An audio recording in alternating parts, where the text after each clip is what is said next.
Olá pessoal, tudo bem com vocês? Hoje o presidente Bolsonaro foi depor na fantasia do golpe e o que se viu foi um baile dele para cima do Moraes. A coisa foi tão feia que deixou as militantes da Globo News surtadas no programa. A Júlia do Ailib praticamente saiu do papel de jornalista e incorporou uma promotora para tentar ensinar ao Careca como se pressiona o acusado. Eu vou mostrar a vocês os principais trechos do depoimento do presidente Bolsonaro tratorizando o ministro Moraes e também os surtos da Júlia e da Natuza, com a narrativa do consórcio mídia, STF e desgoverno indo pelo ralo a cada depoimento. Vou começar com este trecho em que o Moraes pensa que vai encurralar Bolsonaro falando da sua desconfiança das urnas, e o presidente deixa o ministro em silêncio ao expor que criticar urna não é exclusividade da direita. Essas afirmações que o réu fez nessa reunião, na verdade, elas foram uma sequência de várias afirmações em várias entrevistas. Então, eu queria que o réu esclarecesse qual era concretamente o fundamento que o réu tinha para poder alegar fraudes, que havia fraudes nas eleições, fraude nas urnas eletrônicas e que os ministros do TSE, citados nominalmente, à época os ministros do Supremo, que faziam parte do TSE, o ministro Barroso, o ministro Fachin e eu, estariam direcionando as eleições. Sim, senhor ministro. Primeiro, boa tarde a Vossa Excelência, senhor ministro Luiz Fux, senhor Paulo Gonet. Eu fiquei 2 anos como vereador e 28 como parlamentar. A minha retórica sempre foi parecida com isso. Vamos lá. A questão da desconfiança, suspeição ou crítica às urnas não é algo privativo meu. Eu poderia citar vários nomes, citaria apenas alguns aqui. O senhor Flávio Dino, em 2012, quando ele perdeu a eleição, ou 2010, quando ele perdeu a eleição para o governo do Maranhão. Ele diz, eu teria um vídeo, mas foi indeferido o pedido, mas no vídeo está o seguinte: hoje eu tive a oportunidade de ser vítima de um processo que precisa ser aprimorado, ser melhor auditado, que é o sistema das urnas eletrônicas. E depois, o senhor acredita que houve fraude? Houve várias modalidades. Palavra do senhor Flávio Dino.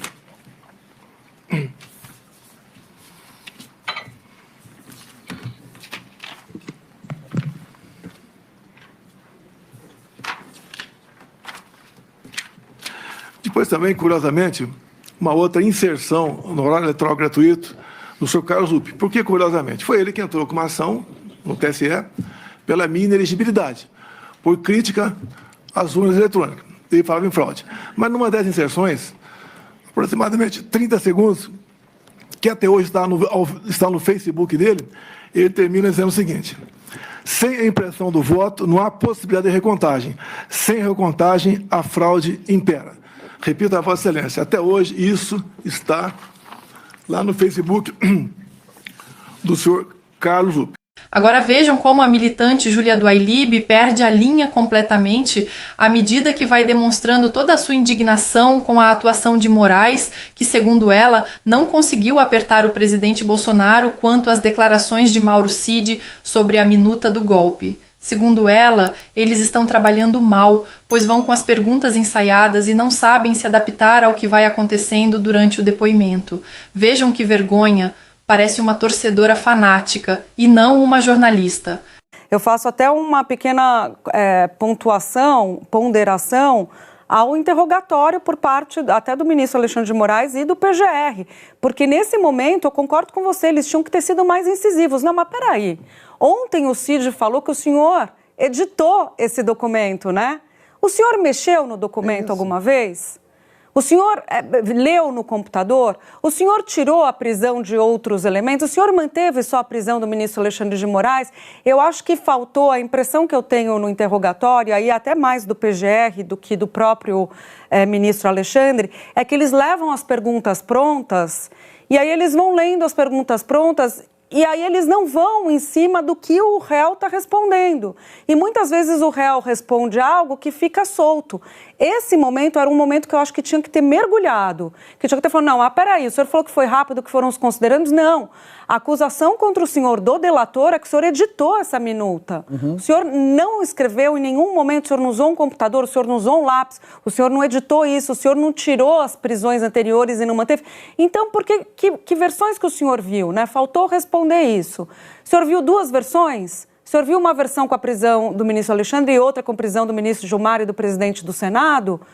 Que momento que foram essas, que o senhor travou contato com essas versões? Quem mexeu nessas versões se não foi o senhor? Então, eu faço essa pontuação porque eu acho que era um momento que dava para ter mergulhado mais para tirar as respostas dele sobre esse dia, que é o dia com o elemento mais crucial, na minha avaliação, da tentativa de golpe, que é a apresentação da minuta para os comandantes das Forças Armadas. Vejam agora este trecho em que o Moraes tenta, de todas as formas, associar o Felipe Martins a essa fantasia toda. Ele faz isso para tentar justificar a prisão absurda do Felipe. Todos os que prestaram depoimento foram categóricos em dizer que o Felipe não participou de nenhuma reunião em que a suposta minuta foi apresentada. Ironicamente, só o Mauro Cid confirmou a presença dele lá. Bolsonaro também deixa claro que dar um golpe seria fácil, mas que isso nunca nem lhe passou pela cabeça, pois sempre respeitou a Constituição. Se reuniu com o seu ex-assessor Felipe Martins, né? O Felipe Martins com um advogado que foi levar estudos sobre o artigo 142 e uma minuta de decreto com considerandos, uma minuta que previa a quebra da normalidade democrática? Para tratar de minuta, não. Eu lembro que ele teve lá, várias vezes teve no Alvorada, foi uma vez só não. Raras vezes conversei com ele. Ele não é a pessoa adequada para tratar de minuta, seja qual for. Ele que o senhor diz? O Felipe Martins. Felipe Martins. Se bem que eu digo uma coisa, né? Quando se fala em minuta, dá a entender que é uma minuta do mal. Da nossa parte, tá? Quando se fala em minuta do mal, conspiração, né? Eu sempre tive o lado da Constituição. Então, eu refuto qualquer possibilidades de falar em minuta de golpe ou uma minuta que não esteja enquadrada dentro da Constituição brasileira. Mas essa minuta, esse documento que o senhor conversou com eles, continha o quê? Não conversei sobre essa minuta, foi bater um papo lá apenas. Teve um padre presente também, não lembro o nome dele. Era comum pastores iam orar lá na Alvorada, e eu atendia todo mundo. Muitas vezes entrava uma pessoa lá e no carro tinha mais 3 ou 4. E nem sempre eu atendia todo mundo. Geralmente estava na parte domiciliar, que é de cima, e às vezes eu descia para atender essas pessoas lá embaixo, que era o escritório da presidência. Não fiquei na presidência, não teria tido um montão de problemas se estivesse lá, dada a minha erisipela, que me vitimou por aproximadamente 20 dias. Nunca fugi das 4 linhas da Constituição. Golpe, eu fico até arrepiado quando se fala que 8 de janeiro foi um golpe.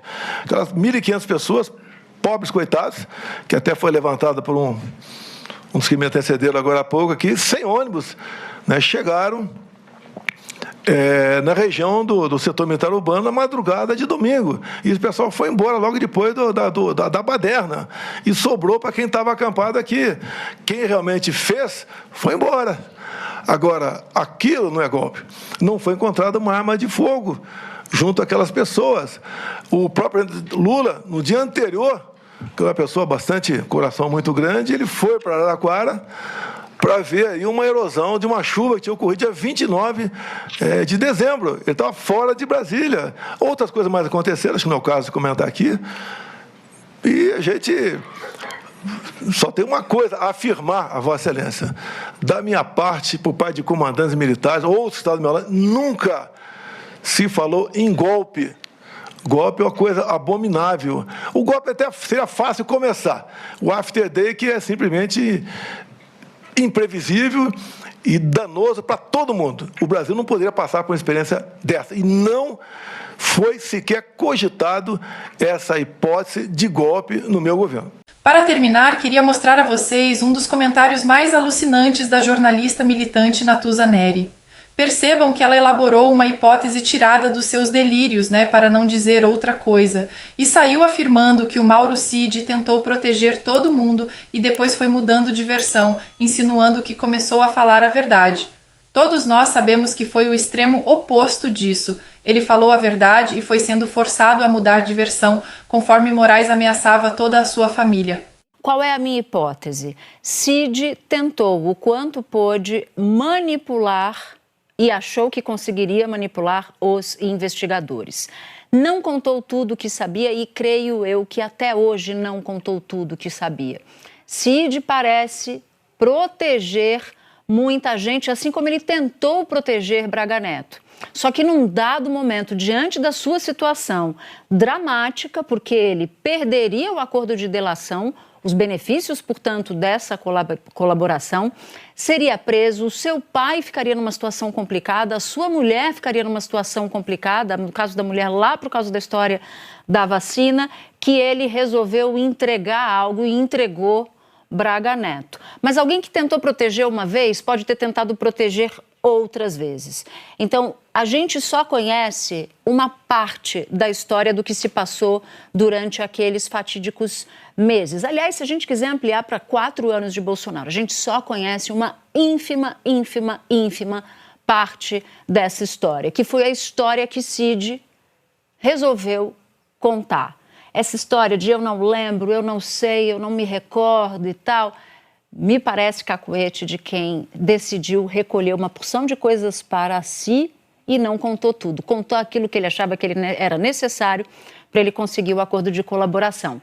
A história vai dizer se foi assim ou não. E talvez essa história não responda durante o julgamento ou até imediatamente depois do julgamento, mas em algum momento a gente saberá disso. A todos que chegaram até aqui, muito obrigada pela confiança. É impressionante como o depoimento do presidente Bolsonaro deixou a mídia enfurecida.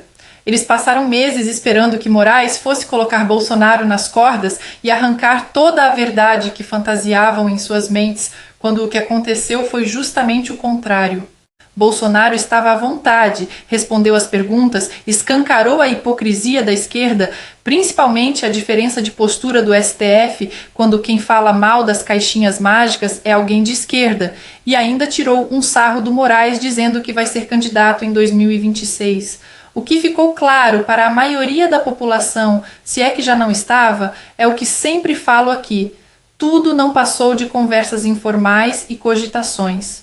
Nenhuma tentativa de golpe aconteceu, até porque o presidente Bolsonaro não concordou com o que foi proposto. Toda essa farsa só tem um objetivo: tirar o candidato favorito da disputa nas próximas eleições. O que vocês acharam do depoimento do presidente Bolsonaro pessoal? Comentem aí que responderei o máximo de comentários que eu conseguir. Até o próximo vídeo e que Deus abençoe a todos nós.